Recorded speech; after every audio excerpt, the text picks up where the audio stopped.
para que eu possa conhecê-lo e o poder de sua ressurreição e a comunhão de seus sofrimentos, sendo conformado à sua morte. Filipenses capítulo 3, verso 10. O que mais nos preocupa é ter certeza, se conhecemos experimentalmente o poder de sua ressurreição, isto é, se recebemos ou não o Espírito Santo e por meio de suas poderosas operações em nossos corações, fomos ressuscitados da morte do pecado para uma vida de justiça e verdadeira santidade. Era isso que o grande apóstolo desejava principalmente saber. Ele estava convencido de que a ressurreição do corpo de Cristo não lhe serviria de nada, a menos que experimentasse o poder dela na ressurreição de sua alma morta. Outra é que o objetivo principal da ressurreição de nosso bendito Senhor dentre os mortos foi entrar no céu como nosso representante e enviar o Espírito Santo para aplicar em nossos corações aquela redenção que ele havia consumado na cruz, operando uma mudança completa. Sem isso, Cristo teria morrido em vão, pois nós não teria sido útil ter a sua justiça exterior imputada a nós, a menos que tivéssemos uma justiça interior operada em nós. Porque sendo totalmente concedido e nascido em pecado, e consequentemente incapazes de manter comunhão com Deus infinitamente puro e santo, não podemos ser tornados aptos para vê-lo ou desfrutá-lo até que uma renovação completa tenha ocorrido em nossos corações. Sem isso, deixamos de fora o Espírito Santo na grande obra da nossa redenção. Mas assim como fomos feitos pela concordância e consulta conjunta da Santíssima Trindade, como fomos batizados em seu nome, assim todos eles devem concorrer para a nossa salvação. Assim como o Pai fez e o Filho redimiu, assim deve o Santo Espírito Santo nos santifica e nos sela, caso contrário, acreditamos em vão. Isto é o que o apóstolo quer dizer com o poder da ressurreição de Cristo. E é isso que estamos tão preocupados em saber experimentalmente quando ele ressuscitou. Sem isso, embora possamos ser moralistas, embora possamos ser pessoas civilizadas e de boa comportamento, ainda assim não seremos cristãos, pois não é um verdadeiro cristão aquele que é apenas exteriormente. Nem temos, portanto, direito, porque diariamente professamos crer que Cristo ressuscitou dos mortos ao terceiro dia, mas aquele que é o interiormente é um verdadeiro cristão. Só podemos ser chamados de verdadeiros crentes quando não apenas professamos crer, mas sentimos o poder da ressurreição de nosso bendito Senhor, dentre os mortos sendo vivificado e ressuscitado por seu Espírito, quando mortos em ofensas e pecados, para uma completa novidade tanto de coração e vida. Os próprios demônios não podem deixar de acreditar na doutrina da ressurreição e tremer.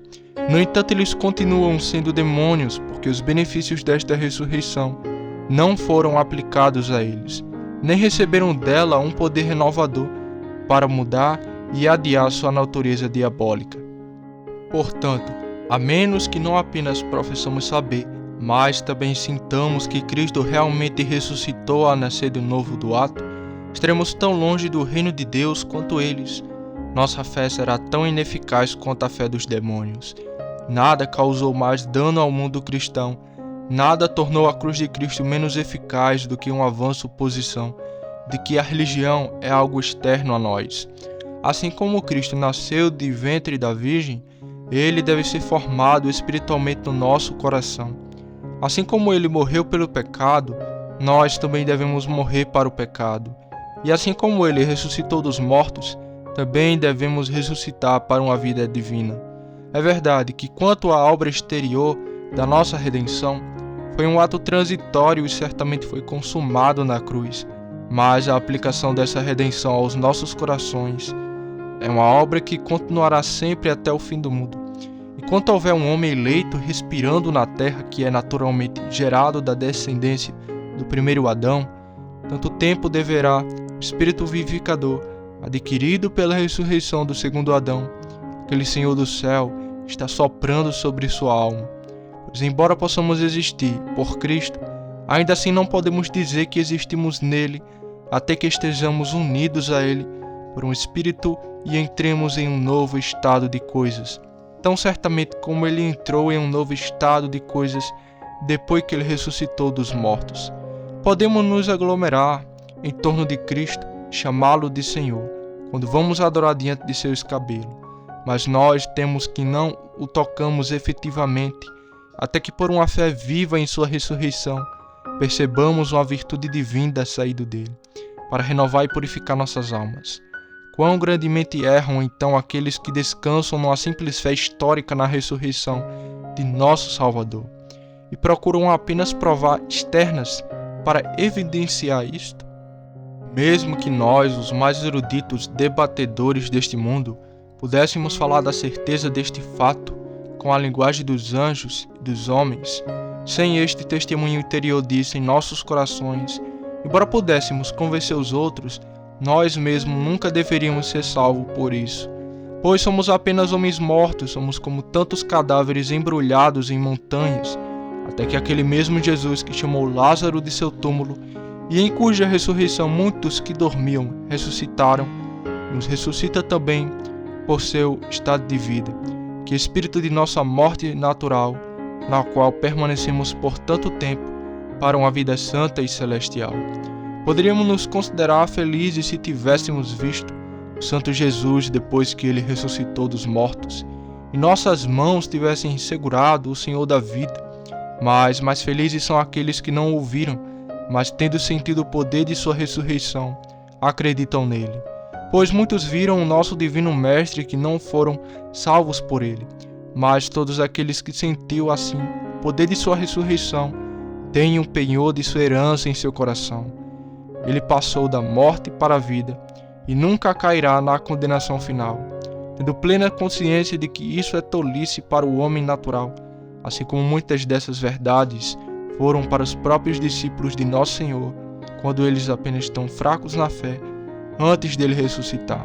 Mas quando esses homens naturais, como os discípulos, sentirem plenamente o poder de sua ressurreição, eles reconhecerão que esta doutrina é de Deus e dirão com os samaritanos: agora cremos não por causa da tua palavra, pois nós mesmos já experimentamos isso em nossos corações. E se todos os incrédulos, todos os mestres de Israel, instruídos nas letras que agora consideram a doutrina do poder da ressurreição de Cristo como uma história inútil e condenam os pregadores dela como entusiastas e loucos, não mais sentissem o poder disso em suas almas, eles não perguntariam mais como isso poderia ser, mas eles ficariam convencidos disso, tanto quanto Tomé quando viu Cristo do Senhor, como ele quando Jesus lhe ordenava que estendesse as mãos e a colocasse em seu lado. Numa santa confissão eles clamavam: Senhor meu e Deus meu. João capítulo 20, verso 28. Mas como um incrédulo, como um cristão formal, chegará assim a conhecer a Cristo e o poder de sua ressurreição? Deus, que não pode mentir, nos disse: eu sou a ressurreição e a vida. Quem crê em mim, ainda que esteja morto, viverá. João capítulo 11, verso 25. Novamente diz o apóstolo: porque pela graça sois salvos por meio da fé, isso não vem de vós, é dom de Deus. Efésios 2, verso 8. Este é o caminho, andai nele, acredite e você viverá em Cristo, e Cristo em você. Você será um com Cristo e Cristo um com você. Mas sem isso, sua bondade exterior e suas profissões não lhe servirão de nada. Mas então por esta fé não devemos entender uma fé morta e especulativa, mas um princípio vivo operado no coração, pelas poderosas operações do Espírito Santo, uma fé que nos permitirá vencer o mundo e abandonar todo o afeto do mundo por Jesus Cristo.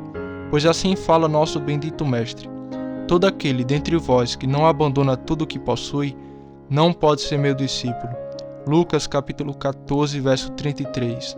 E assim o apóstolo diz: sendo conformados com sua morte, implicando assim que não podemos conhecer o poder da ressurreição de Cristo, a menos que sejamos conformados com ele na sua morte.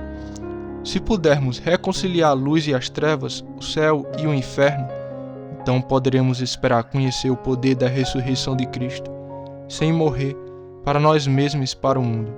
Mas até que possamos fazer isso, podemos também esperar que Cristo tenha concordância com Belial, pois há tal contrariedade entre o espírito deste mundo e o espírito de Jesus Cristo, que aquele que deseja ser amigo de um deve estar em inimizade com o outro, não poder servir a Deus e a Mamon. Mateus capítulo 6, verso 24. Isso pode, de fato, parecer uma afirmação difícil, e muitos, junto com os jovens do Evangelho, podem ser tentados a ir embora, tristes. Mas por que isso deveria ofendê-los? Pois o que é tudo o que há no mundo, a concupiscência da carne e a concupiscência dos olhos, soberba da vida, 1 João capítulo 2, verso 16, senão vaidade e aborrecimento de espírito? Deus é amor, portanto, se a nossa própria vontade, ou o mundo, nos tivessem feitos felizes, Ele nunca teria enviado o seu querido Filho, Jesus Cristo, para morrer e ressuscitar para nos libertar do poder deles. Mas porque eles apenas atormentam e não podem satisfazer, Deus nos convida a renunciar. Ó profundidade da riqueza e excelência do cristianismo! Bem, o grande São Paulo poderia contar todas as coisas, certo, esterco e escória para o excelente do conhecimento de Deus. Bem, ele poderia desejar tão ardentemente conhecer Jesus e o poder de sua ressurreição, pois mesmo deste lado da eternidade, ela nos eleva acima do mundo e nos faz sentar em lugares celestiais em Cristo Jesus. Bem poderia aquela gloriosa companhia de dignos registrada na Sagrada Escritura, apoiada por um profundo senso de seu chamado celestial, desprezar os prazeres e lucro desta vida e vagar em peles de ovelha e cabra, em covas e cavernas da terra, estando desamparado, aflito e atormentado. E ó, se todos tivéssemos a mesma opinião, que sentimos o poder da ressurreição de Cristo como eles sentiram, nós então consideraríamos todas as coisas como esterco e escória pela excelência do conhecimento de Cristo Jesus, nosso Senhor. Nós então recuperamos nossa dignidade primitiva, passaríamos a terra sobre nossos pés, e com nossas almas estaríamos continuamente ofegando por Deus. E o que atrapalha se não podemos pensar assim? Jesus Cristo, nosso grande sumo sacerdote, foi diferente do que era? Não, ele é o mesmo ontem, hoje e eternamente. Hebreus 13, verso 8. E embora ele seja exaltado à direita de Deus, ainda assim ele não se envergonha de nos chamar de irmãos. O poder de sua ressurreição é tão grande agora como antigamente. O Espírito Santo, assegurado a nós por sua ressurreição, está tão pronto e capaz de vivificar nós. Estamos mortos em delitos e pecados quanto qualquer santo que já viveu. Vamos apenas clamar isso instantaneamente, aquele que é poderoso e capaz de salvar. Renunciamos com sinceridade e verdade, sem esconder secretamente a menor parte a nós mesmos e ao mundo. Então seremos realmente cristãos, embora o mundo possa nos expulsar e separar de nossa companhia. Jesus Cristo caminhará conosco e permanecerá em nós. E na ressurreição geral do último dia, quando a voz do arcanjo e da trombeta de Deus ordenar ao mar e às sepulturas que entreguem os seus mortos, e todas as nações aparecerem diante dele, então ele nos confessará diante de seu Pai e dos santos anjos, e receberemos aquele convite que ele então pronunciará a todos os que o amam. Vinde, bendito meu Pai, possui por herança o reino que vos está preparado desde a fundação do mundo. Mateus capítulo 25, verso 34.